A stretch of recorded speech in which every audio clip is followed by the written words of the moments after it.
When a major disaster hits and the power grid fails, there's one thing almost everyone rushes to buy first at places like Walmart. Ironically, it's usually the same item that disappears within just a few hours. After Hurricane Ian, a store owner recorded what his shelves looked like. The water section was empty. Food was completely wiped out. The aisles were stripped clean before the storm had even fully moved on. Anyone watching that footage probably had the same realization. This isn't random chaos. It's a repeatable pattern.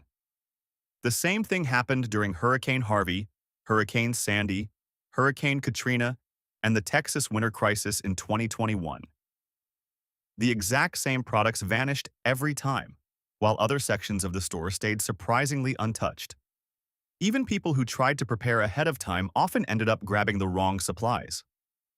In emergencies, people don't behave logically. They fall back on instinct and routine. Panic is driven by habit, not strategy. Meanwhile, while crowds were rushing through empty aisles, a simple $5 item was still sitting nearby, overlooked.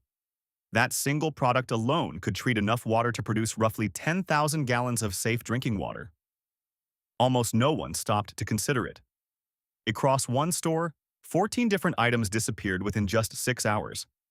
Yet for each of those, there was often a more practical, longer-lasting alternative still sitting on the shelf, just in a place most shoppers weren't checking. And that leads to the final question. What's the one item people spend the entire emergency trying to find, only to realize too late that they missed it completely? Let's continue. Number 14. Cash in small denominations. Many people hear cash and assume they're already prepared. That assumption is exactly why this item deserves attention. In a grid-level emergency, payment systems can shut down almost immediately. Card readers depend on internet or network connections, and once those networks fail, terminals stop functioning. Your bank balance may still exist digitally, but it becomes unreachable when communication systems are down. During major U.S. disasters, including Hurricane Katrina, Hurricane Sandy, Hurricane Harvey, and the Texas power crisis in 2021, ATMs were rapidly drained, often within just a few hours after emergency announcements.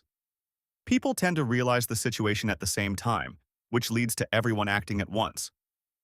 There's another detail that often gets overlooked. Before an official emergency declaration, there is sometimes a short window, 2 to 4 hours, occasionally more, when conditions are already deteriorating but the broader public hasn't fully reacted yet.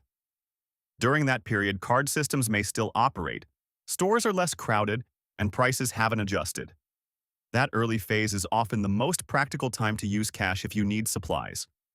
Once an official declaration is made, the environment changes quickly. Store lines grow longer, systems slow down, and informal exchanges begin to appear. In those moments, transactions between neighbors, small vendors, generator-powered shops, or fuel stations running on backup systems often depend on physical cash. If there's no cash available, the deal simply doesn't happen. Keeping a modest amount, roughly $100 to $200 in small bills, stored safely at home can cover that critical transition period. If you're already out shopping when disruptions begin, accessing an ATM may become difficult, and getting to one could delay more important priorities. The main takeaway is simple. Maintain a reasonable emergency cash reserve in small denominations. The period when it becomes essential is often the same period when preparing for it is no longer possible. Next is an item many people assume they already have covered. In reality, the weak point only reveals itself at the worst possible time. Number 13. A ferrocerium fire starter, ferro rod. When it comes to making fire, most people rely on a standard lighter. Some even carry a backup and assume that's enough. That confidence usually holds, until it doesn't. Lighters run out of fuel, the internal flint can wear down, and a single exposure to heavy rain can render them useless. In a long emergency, a disposable lighter is essentially a timer with no clear end date. A ferrocerium rod works differently. It doesn't depend on fuel, batteries, or moving parts, and there's nothing inside it that degrades over time. Ferrocerium is an alloy made primarily from iron and rare earth elements, and when you scrape it with a metal striker, it produces extremely hot sparks, typically in the range of roughly 3,000 to 5,000 degrees Fahrenheit. That's far hotter than the temperatures needed to ignite common materials like paper, around 450 degrees Fahrenheit, or dry wood, around 500 degrees Fahrenheit. In other words, it produces more than enough heat to start a fire, even in challenging conditions such as wind, cold, or damp environments.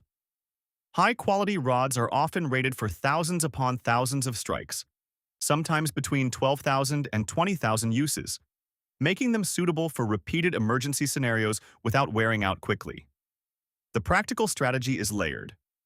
Keep your regular lighters for everyday convenience and quick tasks, but have a ferro rod as your primary backup ignition source, the one that doesn't rely on fuel and won't stop working unexpectedly. It's compact, inexpensive, often found in outdoor or camping sections for under $15, and it can simply stay in your emergency kit until it's needed. During high-stress situations, that shelf is usually overlooked.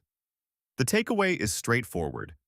Carry one ferro rod in your kit as a dependable backup, use lighters for daily needs, and know you have a fuel-free option ready if the lighter fails. Next up is something that doesn't immediately look like a survival tool at all. It typically costs around $15 and has multiple documented real-world applications, including procedures listed in military deployment records. Number 12. Heavy-duty 6mm contractor trash bags. A single box usually costs around $15, and at first glance it doesn't look like emergency equipment. Most people see trash bags as simple household supplies, not survival tools. That's precisely why they're valuable. They're overlooked. However, in disaster response settings and military field operations, this type of bag has been used in multiple practical ways. With a simple cut for the head and arms, it can function as an improvised rain poncho. Opened and secured, it can serve as a temporary barrier or shelter panel. Placed under someone on cold concrete or bare ground, it can reduce heat loss from contact with the surface. When hung over windows, it blocks outside visibility and helps control light exposure from inside. If sanitation systems fail, it can act as a liner for waste collection. In some field situations, it has even been used as a protective outer layer over dressings to help reduce exposure to moisture and contaminants. The key detail is the thickness. The box must clearly state 6 mils. That specification matters.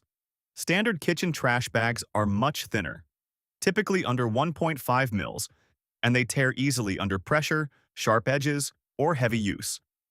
Contractor-grade bags are designed to handle weight, friction, and extended wear. The number is printed on the packaging, and it should be verified before purchasing. In a panic situation, no one is rushing to grab trash bags, which is exactly why they remain available when other supplies are gone.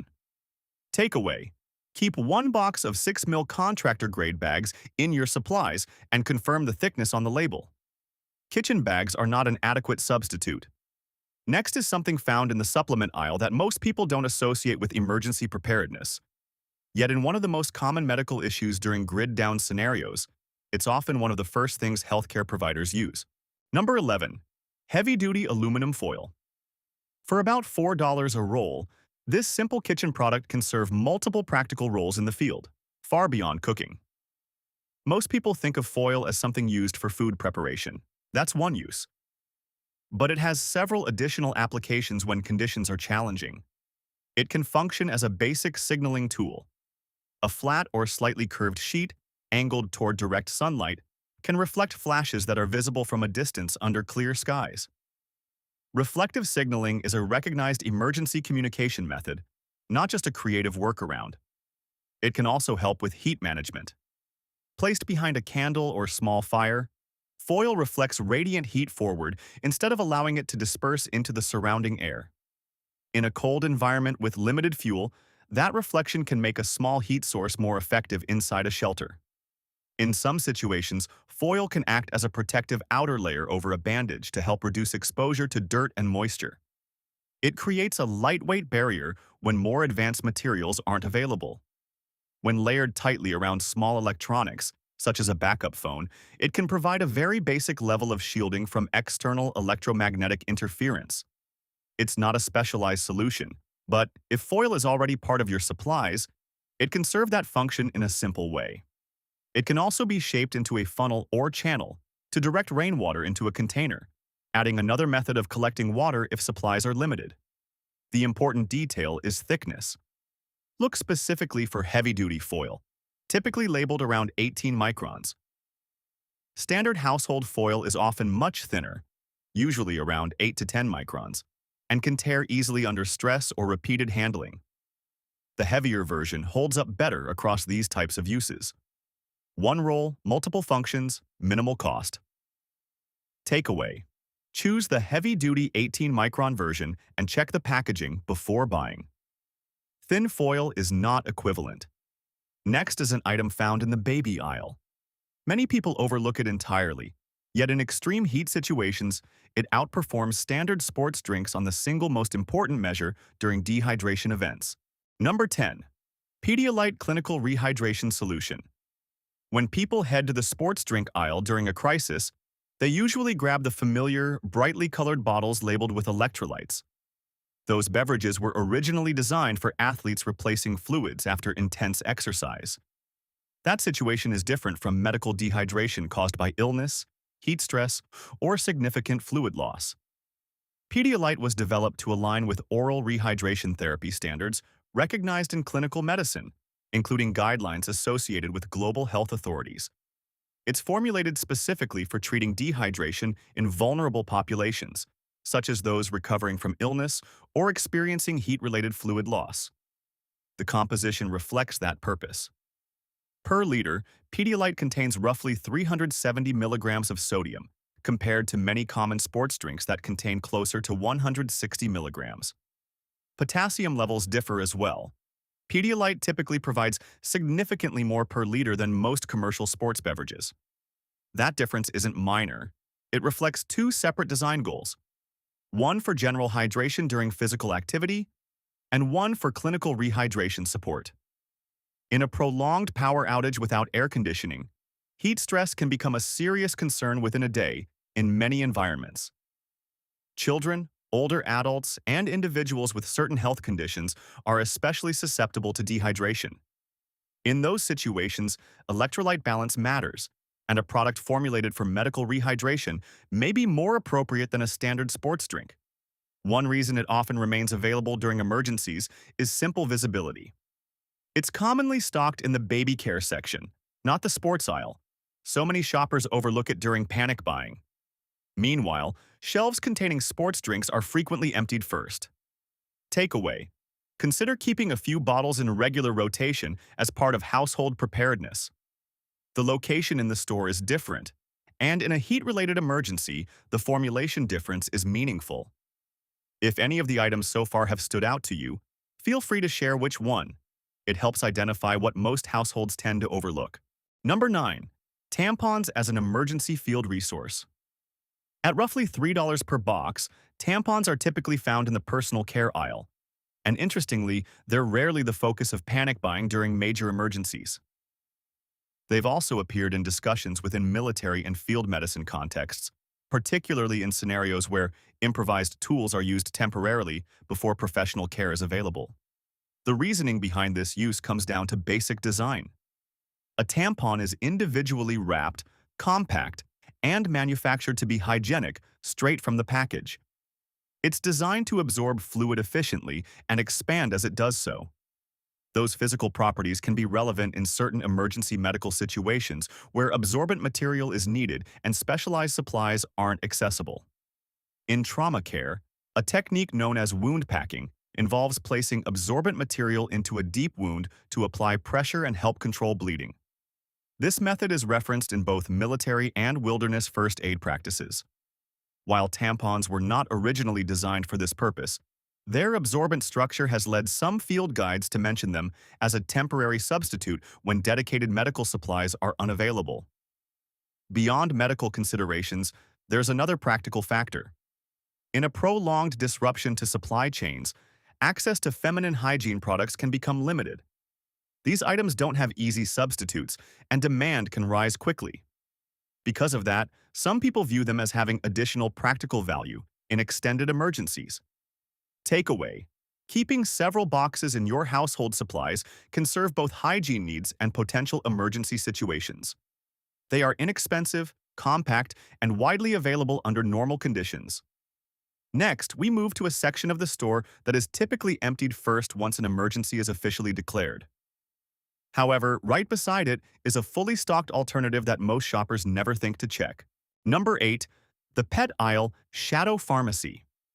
In many emergencies, the human pharmacy shelves are among the first to be cleared. Common over-the-counter items like pain relievers, basic first aid supplies, and antibiotic ointments often disappear quickly once people anticipate limited access to medical care. One place that tends to stay overlooked, however, is the pet section. There you'll find veterinary topical antibiotic ointments. Some of these products list active ingredients similar to those used in widely available human antibiotic creams, typically combinations such as neomycin, polymyxin B, and bacitracin. Because the core ingredients are well-known topical antibiotics, the formulations can appear comparable, though packaging, labeling, and regulatory classification differ. It's important to follow the directions on any product exactly as written, and if professional medical care becomes available, that should always be the priority. These items are not a substitute for proper treatment. They are only potential stopgaps when access to standard supplies is limited. The same aisle often carries other practical supplies, such as veterinary wound closure strips, which can function similarly to adhesive bandages designed to help close minor cuts. In a scenario where emergency departments prioritize severe cases, minor injuries may not receive immediate attention, so having basic first aid materials on hand can be useful. Pain relievers like ibuprofen are also commonly stocked in pharmacy sections and can be helpful for managing inflammation and discomfort when used according to label instructions. Takeaway: in an emergency, consider checking the pet aisle for basic topical supplies, while still prioritizing standard pharmacy products whenever available. The difference is often about store placement, not awareness. Next, we move to a single weak point in many emergency plans. One small failure that can disrupt an entire system at once, often before people realize it has happened. Number 7. Propane and butane canisters. The system bottleneck. This isn't just another supply item. It's the point where everything else depends on it. When the power grid goes down, electric stoves stop working. Without a way to generate heat, you can't boil water. If you can't boil water, even basic purification becomes difficult or uncertain. Cooking also becomes a problem, which means that stored foods like rice, beans, or oats aren't really ready to use anymore. They're just raw ingredients. Even simple sanitation tasks and basic heat-based sterilization become harder without a reliable flame source. So the issue isn't food or water by itself, it's the ability to use them. Fuel becomes the central dependency that everything else relies on. Once it's gone, multiple parts of an emergency plan start failing at the same time, instead of one by one. A basic single-burner camping stove usually costs around $25, and a set of small butane canisters is often under $10. Each canister typically provides about 1 to 2 hours of steady cooking flame, depending on usage. A small pack can therefore cover several days of intermittent cooking, enough for boiling water, preparing meals, and handling basic heat needs when used carefully. Patterns from real disaster situations consistently show the same behavior. Most people focus heavily on stocking food and water, but forget that those supplies still require fuel to become usable. Without it, the system looks prepared on paper but fails in practice. Takeaway: store a compatible camping stove with a few fuel canisters as a single working unit, and make sure everything fits together before an emergency ever happens. Next is where things become less intuitive. It's an item most people pass by without a second thought, yet it can provide roughly 4 times the usable calories of what many people rush to buy in a crisis. And it comes from a place almost nobody associates with emergency food. Number 6. High-calorie overlooked foods. Coconut milk and canned butter. Instead of focusing on the usual canned goods aisle, it's often more effective to think differently about where calories are actually coming from. In most emergency buying surges, anything with a familiar brand label tends to disappear quickly, especially standard soups and ready-to-eat meals. The problem is that many of those foods are low in energy density and don't go very far in terms of sustaining a person. A typical can of chicken noodle soup, for example, provides only around 150 calories. In a situation where energy conservation matters, that's a very low return. A better approach is to look in less obvious sections of the store, particularly the international foods aisle. One example is coconut milk, which can contain roughly 600 calories per can, depending on the brand and formulation. That's several times more energy dense than many standard canned meals. Because fat provides about 9 calories per gram, it plays a major role in maintaining energy levels during physically demanding situations. Coconut milk can also be added to staples like rice, beans, or oats to significantly increase their overall caloric value, effectively turning simple foods into more sustaining meals. Another overlooked option is found in the baking or specialty fat section. Products like canned butter or clarified butter, often sold as ghee, are extremely calorie-dense. A single can contain well over 1,500 calories, and these products are typically shelf-stable for long periods. In extended emergencies where physical exertion is high, having access to concentrated fats can help bridge the gap that dry staples alone can't cover. Unlike mainstream canned goods, these items are often not the first to disappear during panic buying, simply because fewer people associate them with emergency food supplies. Takeaway: consider keeping a few cans of coconut milk and 1 or 2 shelf-stable clarified butter products in rotation. Caloric density matters more than brand familiarity when energy needs are high. Next is an item most people assume they already have covered.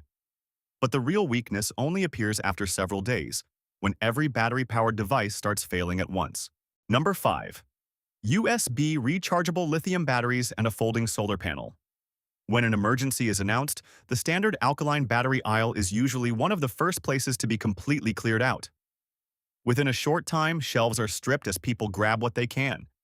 But what most people are actually buying is a limited resource, something that only works once and then steadily runs out.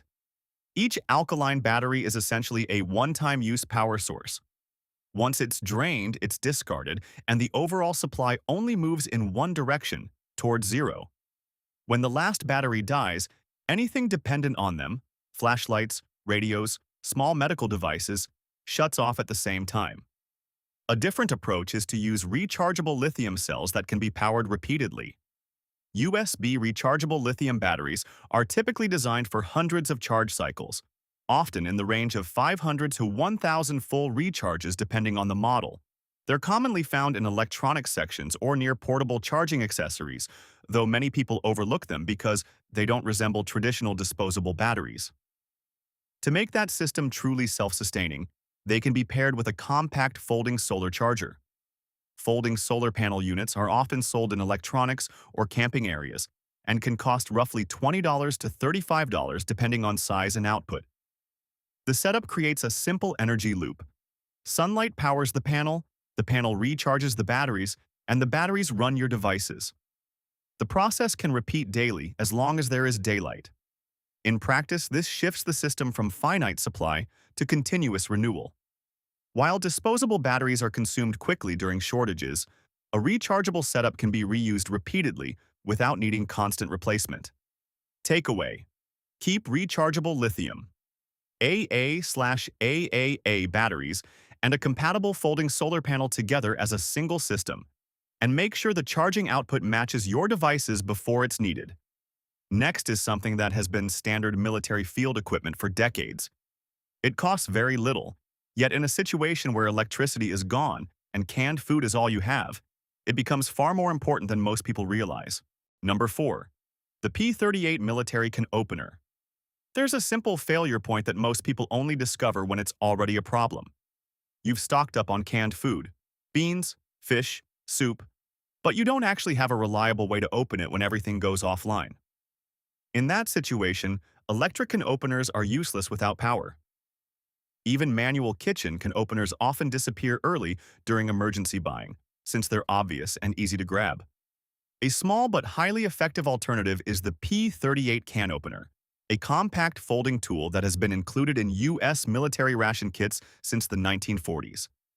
It weighs almost nothing, folds flat, and can be attached to a keychain or stored in a small kit. Despite its size, it's designed to open standard cans using a simple leverage method and typically works within seconds once you get used to it.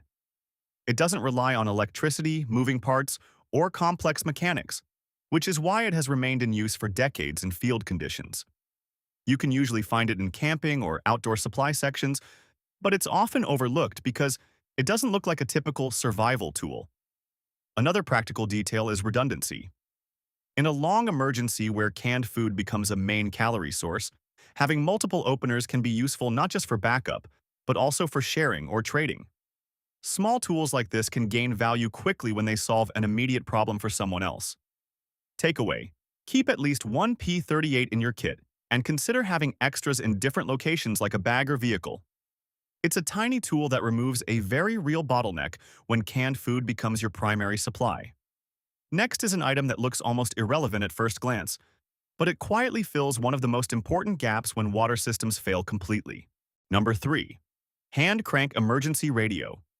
When the power grid fails, the first systems to disappear are usually internet and mobile networks. Cell towers get overloaded or shut down, and suddenly the biggest uncertainty isn't just what's happening, it's how far it's happening. That single detail determines almost every decision that follows. Is the outage limited to your immediate area, or is it affecting an entire region? If it's local, the correct response might be to stay put, conserve supplies, and wait for restoration. But if it's a wider grid failure affecting multiple counties or even an entire state, the situation changes completely, and people may need to prepare for days or even weeks without stable infrastructure. Making the wrong assumption early can lead to unnecessary risk or wasted resources.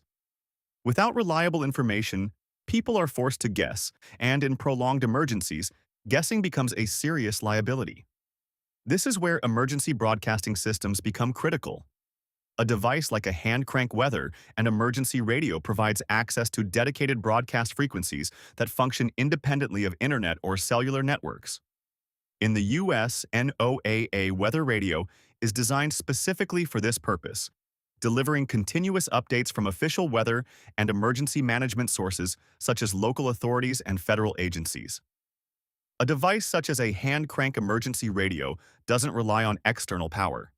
Instead, a short period of manual cranking can generate enough energy for extended listening time, and many models also include rechargeable batteries or USB output ports for charging small devices like phones.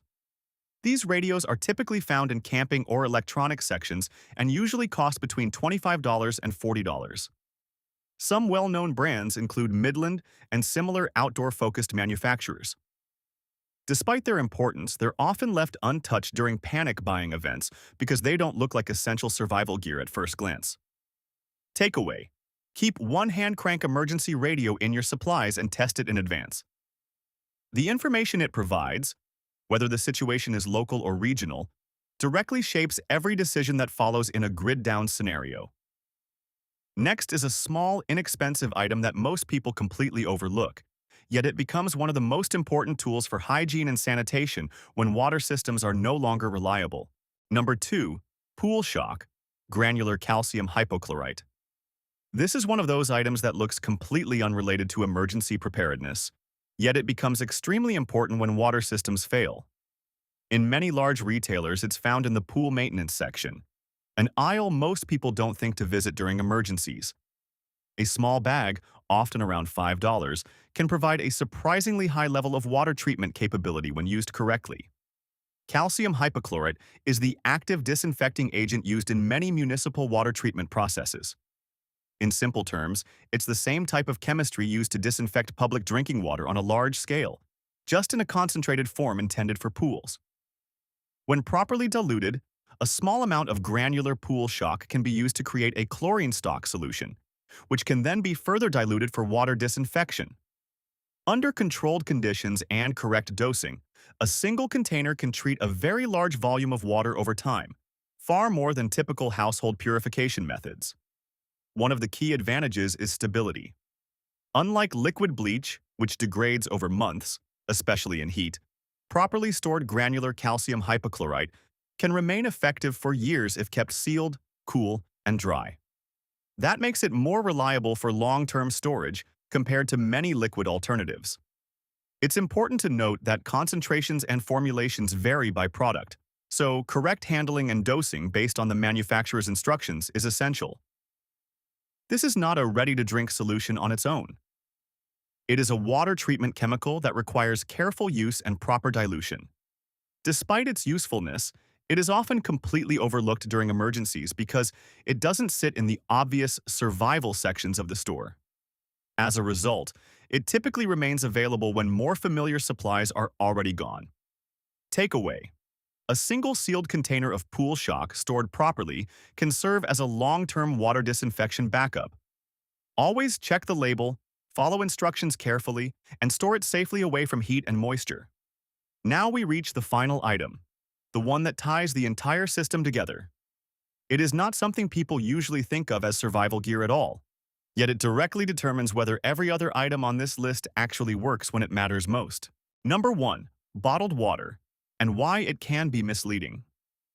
Bottled water is often the very first thing people rush to during an emergency, but not because it's the best solution. Rather, because it's the most instinctive one. In large-scale disruptions, documented events like Hurricane Harvey, Hurricane Sandy, and the Texas winter grid failure in 2021 show a consistent pattern. Pallets of bottled water in major retailers are often cleared within 1 to 2 hours after an official emergency declaration. It's not just shelf stock that disappears. Even backup inventory in storage areas gets rapidly emptied. The reason is simple. Bottled water is the default mental image of preparedness. When people panic, they don't think strategically, they follow habit. And that shared instinct leads large groups to grab the same obvious item at the same time. But there is another approach that many people overlook entirely. Instead of relying only on store supplies, some preparedness strategies focus on using household water storage capacity. One example is a bathtub water storage liner or bladder, a simple system designed to turn a standard bathtub into a temporary reservoir. Installed in advance, it allows a tub to be filled quickly from municipal water before pressure drops or service is interrupted. A typical bathtub can hold roughly 60 to 80 gallons of water. For a household, that can translate into days or even weeks of basic water supply when used carefully. This approach relies on timing, using the water system before it fails rather than trying to replace it afterward. In this context, bottled water becomes a supplement rather than the core strategy. If it's still available during early stages, it can still be useful, but it is not the foundation of the system. Takeaway: the more reliable strategy is to secure water at home using available storage space when conditions first begin to deteriorate, rather than relying solely on store-bought supplies during peak demand.